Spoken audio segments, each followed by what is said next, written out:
Hey everyone, and welcome back. If you're anything like most professionals today, your typical workday probably feels a bit like a high-speed collision. It's back-to-back meetings, urgent pings going off, and that overwhelming sense that you're just running as fast as you can to stay in the exact same place.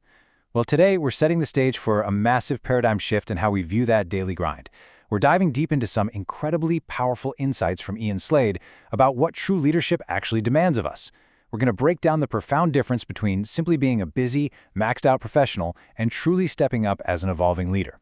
It's a fundamental shift in perspective, and this explainer is going to completely change how you approach your daily responsibilities. So let's get right into it. Section 1. The Illusion of Doing and the Trap of the To-Do List. Okay, let's dive into this. Just think about your typical Tuesday for a second. You wake up, instantly check your phone in the dark, fire off 3 emails before your feet even hit the floor, jump straight into a Zoom meeting, write up a project report, answer this rapid-fire string of Slack messages, cross 1 task off your list, and then immediately add 4 more. You grab a lukewarm coffee and plunge right back in. You are totally trapped on the glorious hamster wheel of inbox zero. And before you know it, the day is entirely gone and you are just absolutely exhausted. You've been doing, moving at this relentless pace just trying to keep the machine running. Which brings us to a pretty harsh question. Are you leading or are you just doing? It's a direct challenge to that daily routine of ours. We often trick ourselves into thinking that because we're in perpetual motion, because our calendars are double booked, we're somehow leading.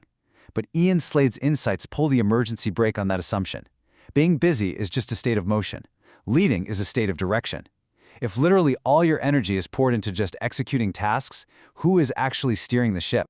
See, there's a massive fundamental conflict between checking tasks off a list and actually growing yourself. Checking boxes, that represents stagnation. I mean, it's necessary maintenance work for sure, but it keeps you exactly where you are. Imagine a highly efficient manager. Let's just call her Sarah.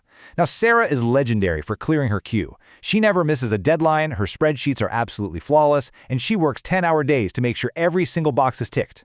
But her team? They're miserable, uninspired, and she's seeing massive turnover. Why? Because Sarah is managing tasks. She's not leading people. According to Slade, if you really want to lead, you cannot limit your focus to task management. True leadership actually demands personal growth. It's a fundamental requirement. Contrast Sarah with a leader who intentionally blocks out time, not to do more work, but to reflect, to read, ask for feedback, and refine their own emotional intelligence. You've got to shift your primary focus from that endless list of chores right in front of you to the person you are actively becoming. Moving on to Section 2, Leveling Up Your Leadership, Moving Beyond Working Harder.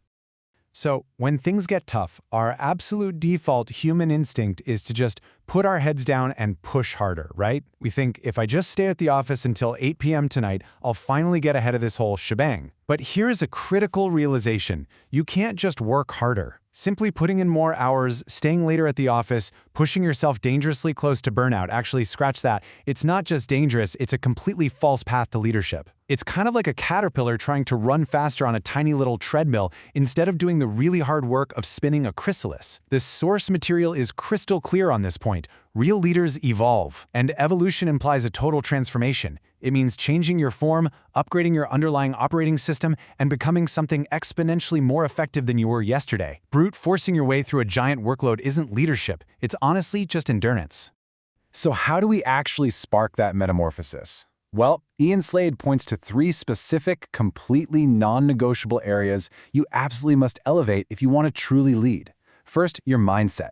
And this isn't just about, positive thinking.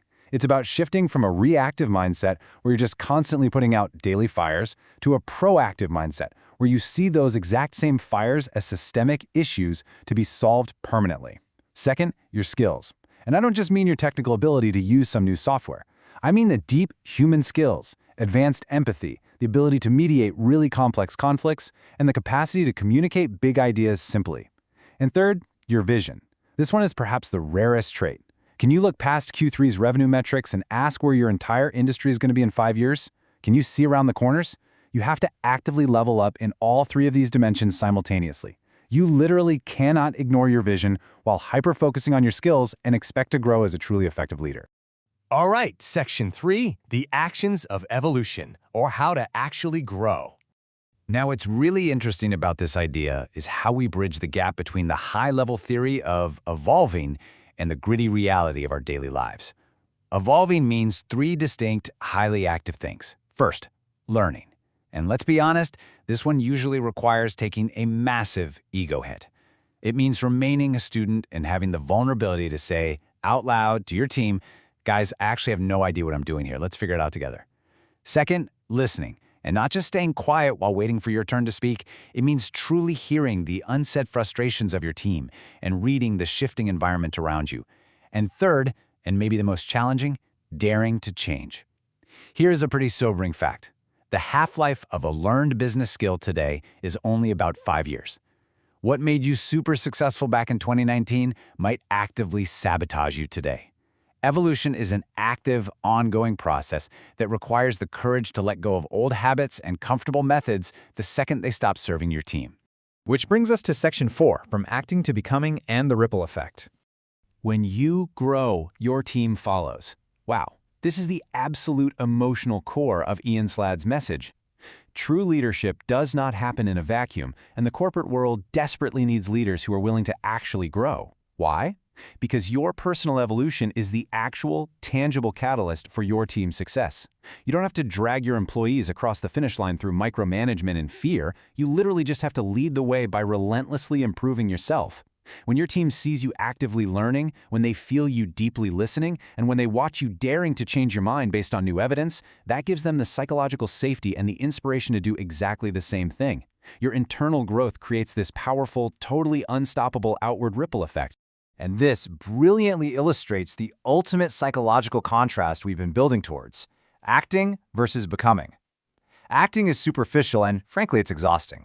It's putting on your leadership mask at 9 a.m., checking off the leadership boxes, dropping the right corporate buzzwords, and merely going through the motions of managing a team. But becoming? Becoming means the mask dissolves into your actual face. It is a total, fundamental transformation of your state of being. It's no longer about what tasks you're performing on any given Tuesday. It is entirely about who you have fundamentally transformed into through continuous, dedicated evolution.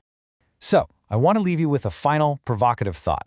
Don't just act, become. According to Ian Sladd, that is exactly how the best leaders in the world make a real, lasting difference.